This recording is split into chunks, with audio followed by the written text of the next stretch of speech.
¿Cómo están, fanáticos de la lucha libre? Bienvenidos sean todos a un nuevo video en nuestro canal Wrestling para Todos, junto a Solo para Fanáticos del Wrestling. En esta ocasión les traemos una nueva gran entrevista a cargo de mis compañeros Martín y Sebastián con el controversial ex-WWF, WCW, TNA, Vince Russo.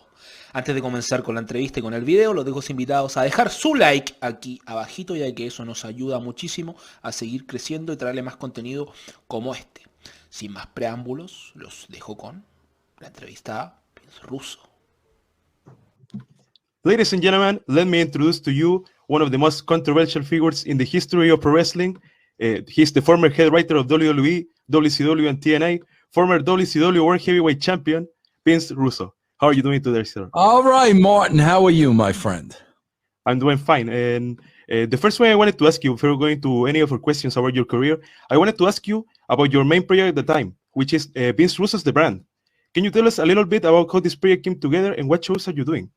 Yes, I've been podcasting now for about 7 years, and I have two major platforms. One is called russosbrand.com, and the other is called patreon.com/RussoTWC.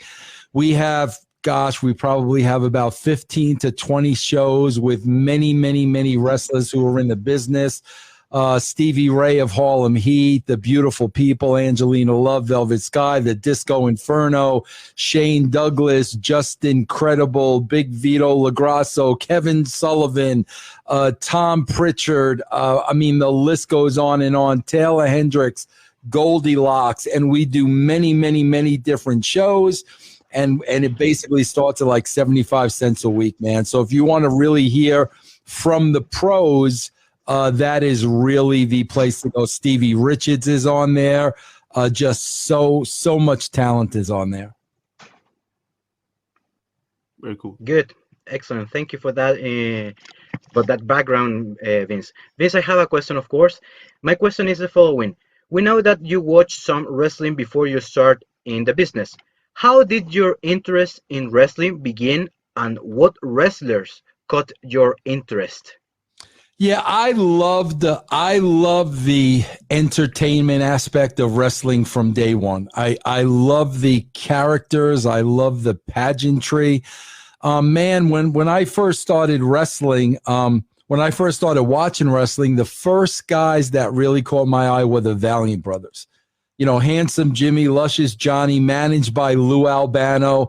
I mean, to me, that was really entertainment at its best. I was a big Chief Jay Strongbow fan. I was a big Ernie Ladd fan.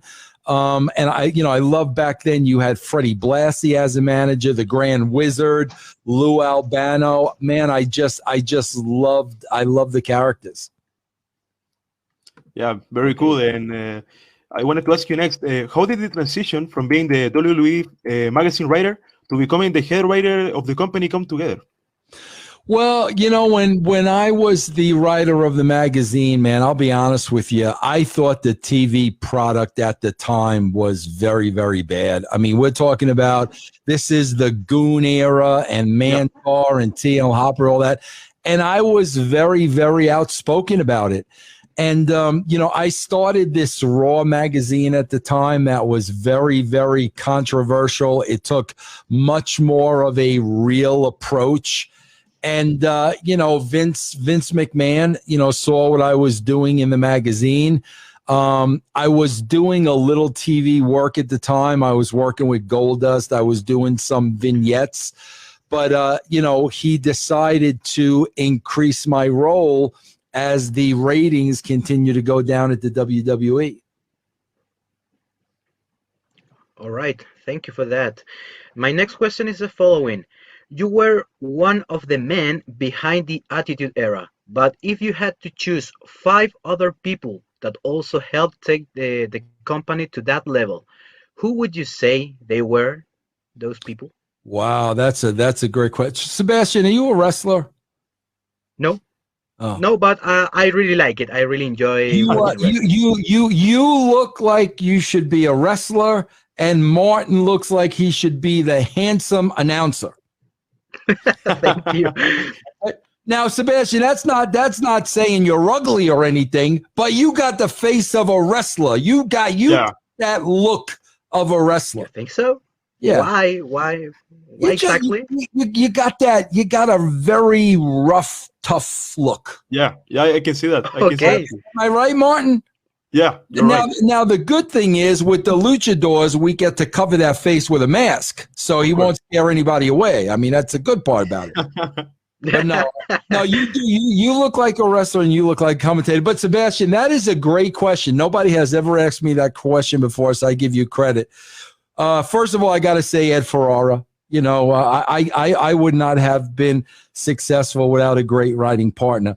I would have to say Vince McMahon for allowing us the freedom to do what we needed to do. If Vince McMahon did not give us that freedom, we would have never been able to go to places that we went. Man, I always think he gets a lot of heat, but Kevin Dunn is such a huge part of WWE television, man. I mean, without Kevin Dunn, that would be a whole different company. And then, man, if I had to really look at the stars, I mean, so many people were involved, but man, if I had to pick two, I don't know how you could pick anybody other than The Rock and Austin. Yeah, Right. Yeah, you're absolutely right. But I also want to say too, if I could name a sixth one, Yeah. somebody very key during that time too was Jim Johnston, who created all that music, bro. That iconic music was a big part of the success. That era would not have been the same without that great soundtrack. Yeah, I agree. And well, since you were the head writer at WWE, working alongside Vince McMahon, why did you decide to part ways from the company? Was it a sudden decision? I decided to part ways with the company because Vince McMahon was really working me into the ground. I mean, really working me into the ground. And I wasn't spending much time with my family at all. I was always working. So what I wanted to do was I wanted to move my family closer to my wife's family, so at least she would be around family to help raise the kids. And when I was explaining that to Vince McMahon, he turned around and he said to me, Vince, I don't know what the problem is. You make enough money, hire a nanny to raise your kids. And when he showed me how he didn't give a crap about me, he didn't give a crap about my family, all he cared about was his company, I just knew right then and there I did not want to work for an individual like that anymore. Oh, okay. Well, my next question is the following. Let me see. Yes. You were part of a very controversial segment at Bash at the Beach in 2000. How was the backstage environment that day? Did it change after that event, after that controversial segment, or it wasn't a big deal at that time? No, Sebastian, these are really good questions, bro. I want to hold on, Sebastian. I'm going to give you a round of applause for your questions. Oh, thank you. Thank you very much. Very good. No, bro, it was very intense. It was a very big deal. Everybody was on edge. But I think part of that allure was nobody really knew if it were real or if it were scripted. Nobody really knew. So I think like even the wrestlers backstage really didn't know what to believe. Some believed it was a work. Some believed it was a shoot. But it was a very heavy environment backstage that day. Yeah, I can imagine. And well, after WCW shut down, you had a short comeback to WWE. What would you say is the main reason that this comeback didn't work? Yeah, Martin, it's amazing, bro, because I almost went back to the WWE in 2002. And keep in mind, Ed Ferrara and I left at the very end of 1999. When I almost went back to the company like a couple of years later, bro, it was a completely different company. It was not the company I left. They went from 2 writers to 20 writers, and this person oversees Raw, this person oversees SmackDown. They report to Stephanie. Bro, there were so many layers creatively that there was no way I would have been successful in working in that kind of environment. So the structure of the company had completely changed, and I could have not worked in that kind of an environment. Yeah, understood. And you had 2 stints working for TNA after that, being the writer during some of the company's most successful periods. What is the thing that you most enjoyed about working for TNA? Man, I think the thing I enjoyed working for was at the very beginning when it was a startup company. You know, we were all on the same page, man, and we really, really wanted for it to succeed. Bro, we weren't looking at it as competition for the WWE or beating the WWE. We just wanted to have our own niche. We wanted to be successful. It was a very, very, very exciting time. A lot of people working together, a lot of unknowns, and that was a very, very rewarding time early on. Very cool. Okay, cool. Yes. My next question is the following. We know that you had a podcast some time ago where you reviewed AEW week to week. What do you think about that company, and especially the way they book? Sebastian, I stopped watching. You know, I made a declaration. I turned 60 back in January. And I think wrestling has gotten so bad that I basically said when I turn 60 years old, the only wrestling I'm watching is if I get paid to watch it. And I do get paid to watch Raw. So, like, that's the only show I watch. Bro, to me, this is my opinion. This is not wrestling. You know, bro, wrestling consists of 3 things. And it always consisted of 3 things. It consisted of the storyline. It consisted of the characters in the storyline, and it consisted of the psychology of the match that told the story. I don't think you have any of those elements at AEW. Now, there are some people that love AEW. Bro, that's fine. Watch it, support it, go to the shows. But to me, this is not professional wrestling. If you want to rename it something else, that's fine. This is not what professional wrestling has been over the past 50 years. Yeah, well that's your point of view, and obviously we respect that. And also about AEW, I wanted to ask you something before going to the next question. What do you think about Kenny Omega, their world champion, who currently is also the champion of TNA and champion of Impact, obviously, and AAA? What do you think about Kenny Omega and his work? Yeah, Martin, I'll be honest with you, bro. I don't really watch him enough to have an opinion. I've seen some interviews with Kenny Omega, and he seems like a really cool guy. Seems like a really nice, down-to-earth guy. I like him as a human being. But I like I said, man, I haven't really watched since January, so I really can't comment on, you know, his work and having the belts for all those companies because I just haven't really watched them. Yeah, I understand. And according to your experience and vision nowadays, who do you see as an all-around performer in the wrestling business? Oh man, bro, I think, man, I thought, I thought, and I still think Bray Wyatt is a great performer. I think they have absolutely killed him. They have dropped the ball with him.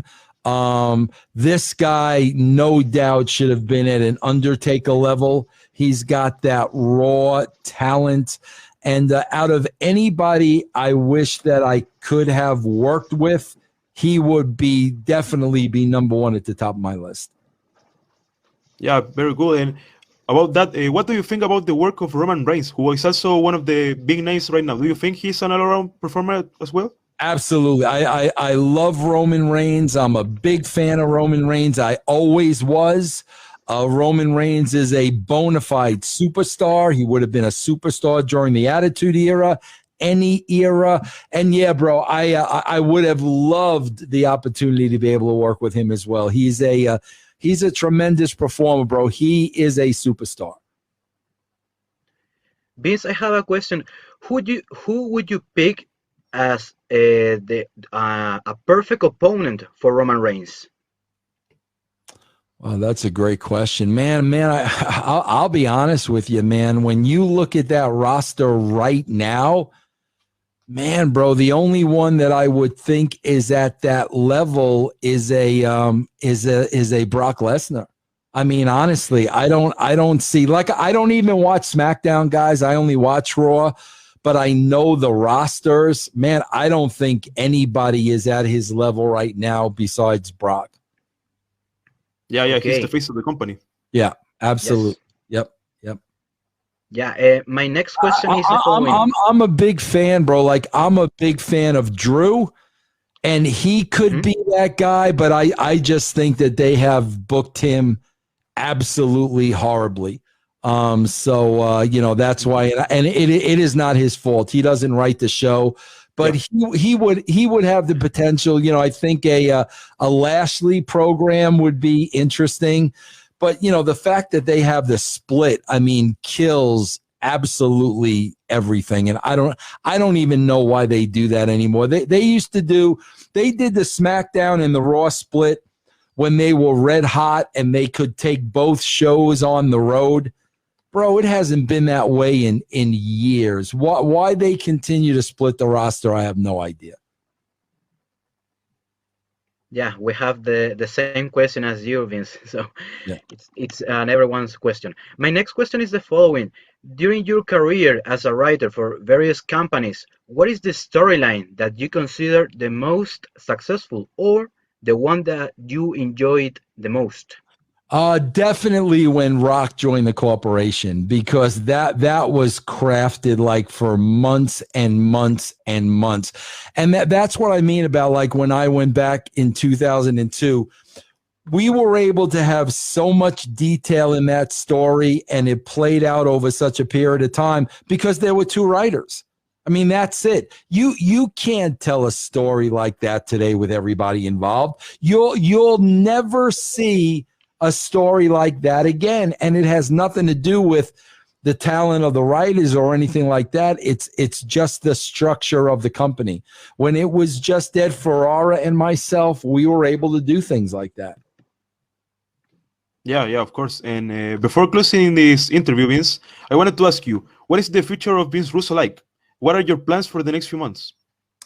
I just bought an entire podcasting company called the Realm Network. I just bought it.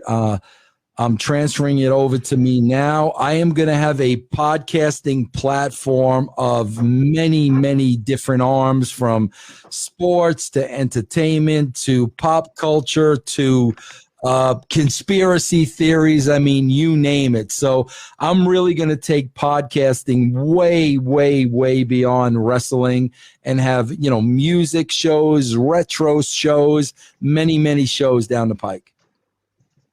Very cool. And before you go, Vince, I wanted to ask you to please send a message to our Latin American fans, and also where they can follow you on your social networks.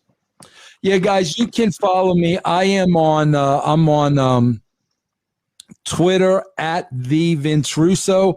I am on Twitch all the time, bro. You can have one-on-one contact with me all the time. Twitch.tv/Vince Russo Live. And as I said, man, try our podcasting platforms, man. You will hear from so many different talents and get so many different points of view.